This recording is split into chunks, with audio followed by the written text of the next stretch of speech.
গতদিন বলছিলাম ছেলে মাকে পিঠে নিয়ে পাহাড়ে উঠছে আর মা চুপচাপ পথে ডাল ভেঙে ফেলছেন। চলুন আজ বলি সেই ডালগুলো কেন ফেলছিলেন আর পাহাড়ের চূড়ায় পৌঁছে কি হলো। পাহাড়ের পথটা ছিল ভীষণ আঁকাবাঁকা।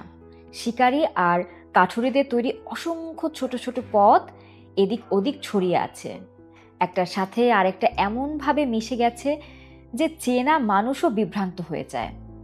ছেলে ওই পাহাড় চেনে না, সে শুধু উপরে উঠছিল, যেদিকে পথ পেয়েছে সেদিকে গেছে, কোনো হিসাব নেই। আর পিঠে বসে মা এটা দেখছিলেন। তিনি বুঝতে পারছিলেন ছেলে এখন যেভাবে উঠছে ফেরার সময় এই অন্ধকার পাহাড়ে পথ হারিয়ে ফেলবে।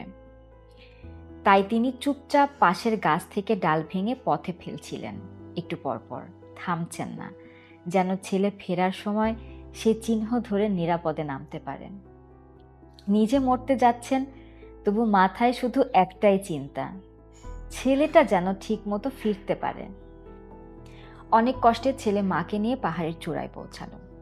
মাকে আস্তে করে নামিয়ে রাখলো আর মায়ের জন্য শুকনো পাইনের পাতা দিয়ে নরম বিছানা বানিয়ে দিল, গায়ে কাপড় জড়িয়ে দিল, সব করলো, কিন্তু কিন্তু চোখের জল থামাতে পারছিল না। ছেলে বিদায় নেওয়ার সময় মা তার হাত ধরে বললেন, বাবা, চোখ খোলা রেখো, পথে ছোট ছোট ডালের স্তূপ দেখতে পাবে, সেগুলো ধরে নেমো, পথ হারাবে না।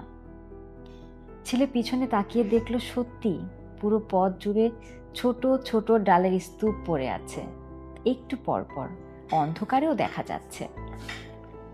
তারপর ছেলেটি মায়ের হাতের দিকে তাকালো, দেখলো কাঁটায় ক্ষত হয়ে রক্ত জমা হয়ে গেছে।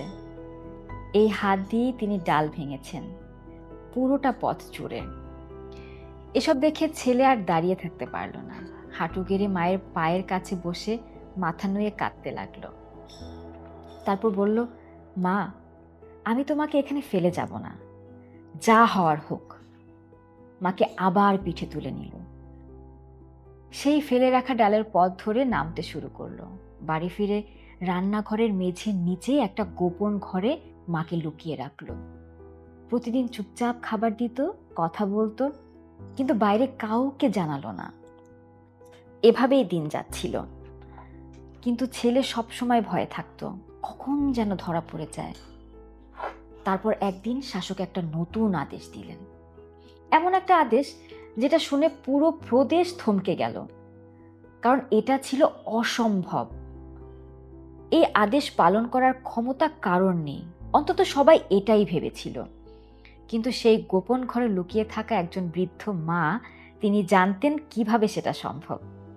সেই আদেশটা কি ছিল আর কিভাবে এই মায়ের জ্ঞান পুরো প্রদেশকে বাঁচালো, সেটা বলবো পরের পর্বে।